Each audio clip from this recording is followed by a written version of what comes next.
The cursed armor. My lord, you have returned. In ancient times, where mist clung to the mountain peaks like clouds, there stood a ruined fortress known as Kalagar. This fortress was not merely built of stone, its walls were woven with tales of blood.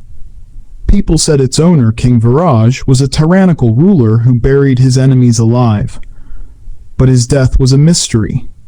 It was said that he had donned a cursed armor that lulled him into eternal sleep. The armor was named Shaitan's Collar. It was an armor adorned with gold and silver, engraved with strange symbols, the eyes of the devil, coiled serpents, and in the center, a crown set with a blood-red gem. The rumor was that this armor had claimed the lives of 40 brave warriors.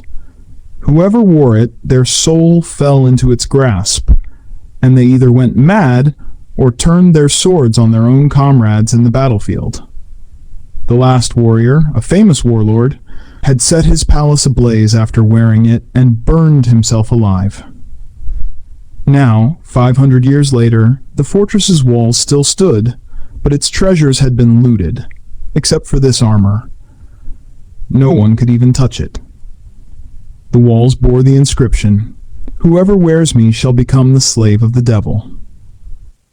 One night, when the moon flickered in the sky like a wounded eye, a young warrior named Arjun set out from his village.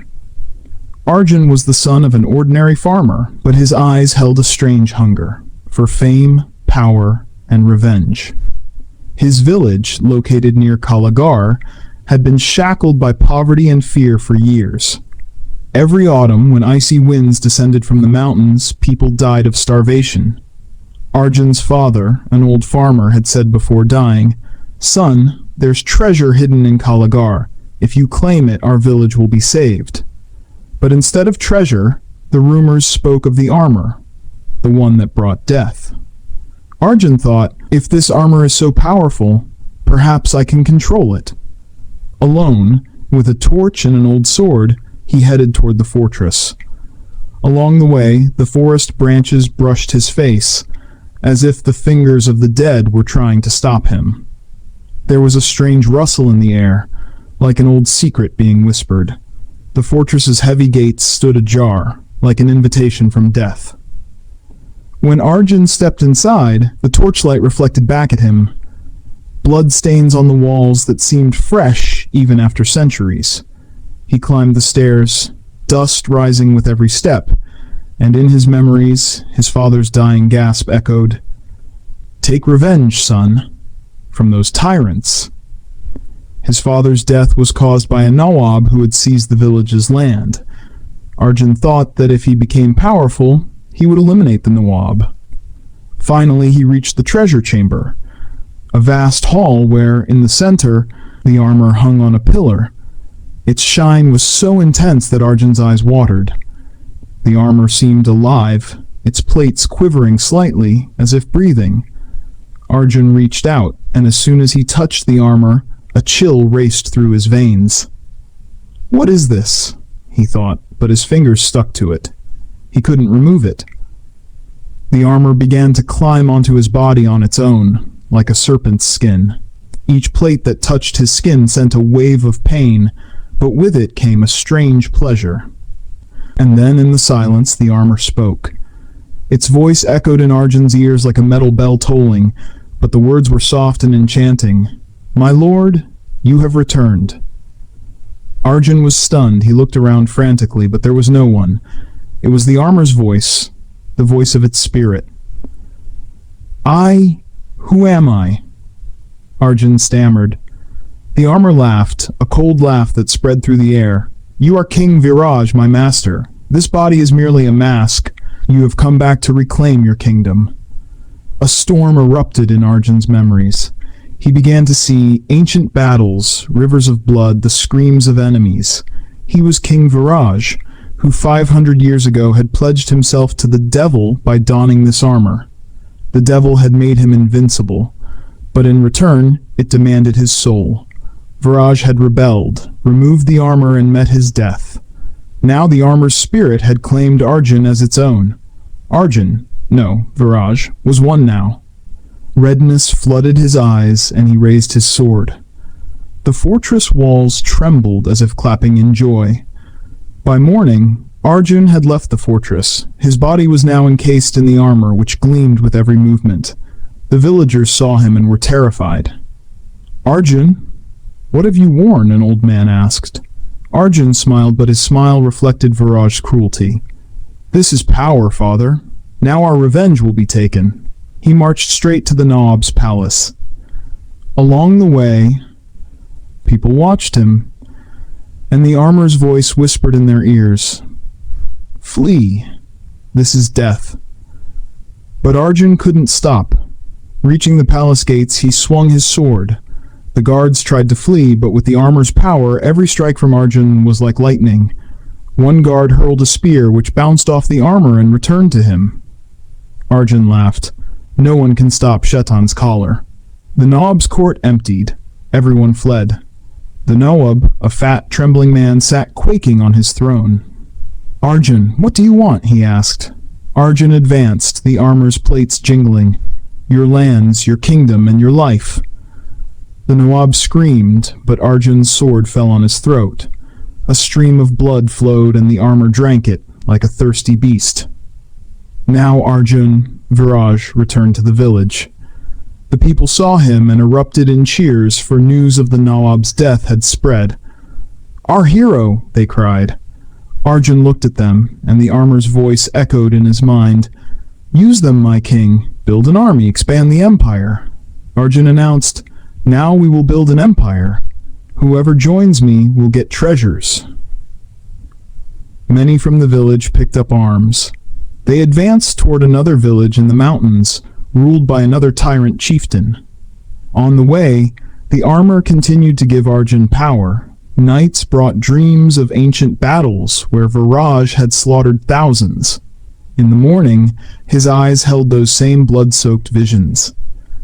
One night, as he sat in camp, the armor whispered, "Your body is weakening, king. More blood is needed." Arjun looked around. His companions were asleep. His hand reached for his sword, but he stopped. "No, these are my people." The armor laughed. "They are mere tools. Remember, Viraj, your first battle. You killed your own brother for power." The chain of memories began. Arjun saw, 500 years ago, Viraj was a young prince. His kingdom was a small realm at war with neighboring empires. One day, an old sorcerer arrived with Shaitan's collar. "This armor will make you invincible," the sorcerer said. Viraj donned it, and instantly felt the surge of power. In his first battle, he single-handedly faced thousands of enemies. The armor blocked every blow, and each kill increased his strength. But at night, the armor whispered, "More blood, more empire." Viraj killed his brother, the heir to the throne, then his mother, who wanted to stop his rebellion.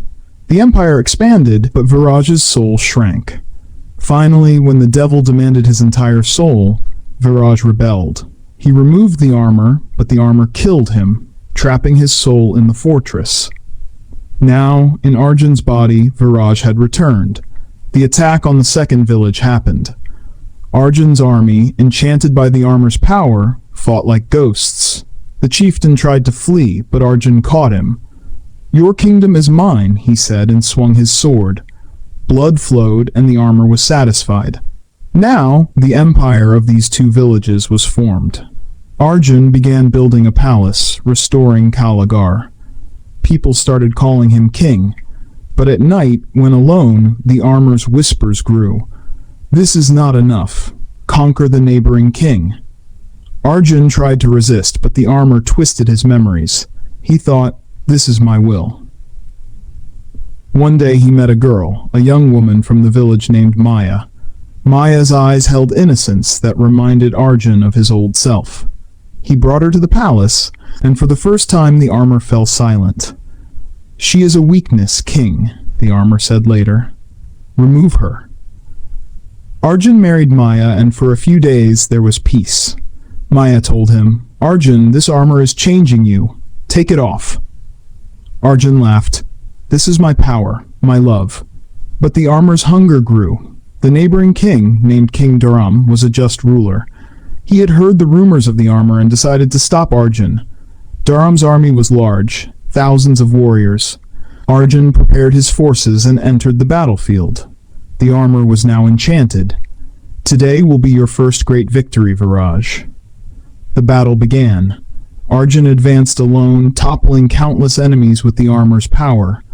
Every blow that struck him was absorbed by the armor and returned double. Dharam hurled his spear, which hit the armor's chest, but the armor shattered it. Arjun's sword reached Dharam's throat.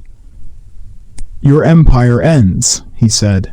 Dying, Dharam whispered, "You have become a curse." The army was defeated and Arjun's empire doubled. Celebrations ensued, but Maya saw... Arjun's eyes were now red, like pools of blood. "Arjun, this won't stop," she cried. Arjun patted her. "Everything will be fine." Now the empire was expanding, but the armor's voices turned to pain. At night Arjun dreamed of Viraj's death. He saw the devil's form, a black shadow emerging from the armor pulling his soul. He woke drenched in sweat. Maya summoned an old pandit, an expert in the fortress's legends. The pandit saw the armor and trembled. "This is Shatan's collar. 40 warriors became its sacrifice. King Viraj was its first master. To remove it, you must defeat its spirit with the power of a pure heart." Arjun heard, but the armor seized his thoughts. "He lies. You are powerful." The pandit was killed in front of Maya's eyes. Maya fled, hiding in a cave far from the fortress. The empire now spanned a week's width. Arjun's army numbered thousands, but they had all become slaves, enchanted by the armor's whispers. After every victory, the armor demanded more blood. One night, as Arjun sat on his throne, the armor said, "The time has come, king. Shatan calls you. Your soul will be complete." Arjun resisted. "No. I am Arjun, not Viraj." The armor laughed. "You are him. Remember your first sacrifice, your father." Arjun was shocked. A new scene entered his memories. He was heading to the fortress. His father stopped him. "Son, don't go." Arjun had pushed him and the father fell from the cliff. "No!" Arjun screamed. Was it a lie or truth? The armor had twisted everything. Maya sat in the cave, recalling the pandit's last advice. The armor's weakness is pure love, a bond that Shatan cannot break. She thought of a way to bring Arjun back. She set out in search of a magical flower that grew in the mountains, the soul flower, which could break curses. The path was dangerous, beasts, storms, but Maya's love gave her strength. Meanwhile, Arjun's empire's borders expanded. A great empire, ruled by King Vikram, attacked. This was the war, thousands strong. Arjun entered the field, the armor's power at its peak. He advanced through a rain of spears, shining in the clash of swords. Every enemy that fell, the armor drank their blood, increasing Arjun's strength. Vikram tried to stop him with his elite force, but the armor destroyed them all. Dying, Vikram said, "You are the devil." Arjun won, the empire tripled. But now the armor's grip tightened. Arjun's body was weakening. The armor was draining his life. At night he screamed, calling Maya's name. The armor punished, "She is your weakness, destroy her." Arjun's army began searching for Maya. Maya reached the mountains where the soul flower bloomed, a blue flower that glowed in the moonlight. She plucked it and began the return. On the way, Arjun's spies caught her. "The king summons you," they said. Maya was brought back to the fortress. Arjun in the armor saw her, and for a moment Arjun flickered in his eyes. "Maya, run." Maya cried, "I will save you." She took out the flower and placed it on Arjun's lips. The flower's light fell on the armor, and it screamed, "No, this is poison." The armor's plates quivered, writhing in pain. Arjun's memories separated, Viraj's cruelty apart, his innocence apart. The armor's voice weakened. "You cannot stop me, king. I am part of you." Maya pressed the flower against the armor's gem, the red gem, the center of Shatan's soul. Light spread, the fortress shook. The bloodstains on the walls vanished, and the armor's symbols began to melt. Viraj's soul, trapped inside Arjun, screamed and emerged, a black shadow that fled toward Shaitan.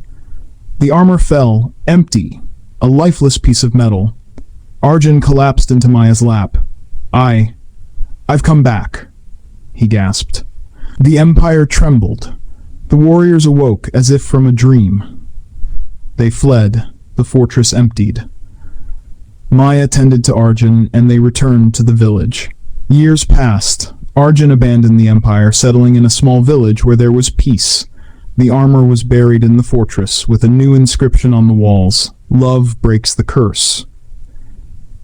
People forgot the rumors, but at night, Arjun still heard whispers.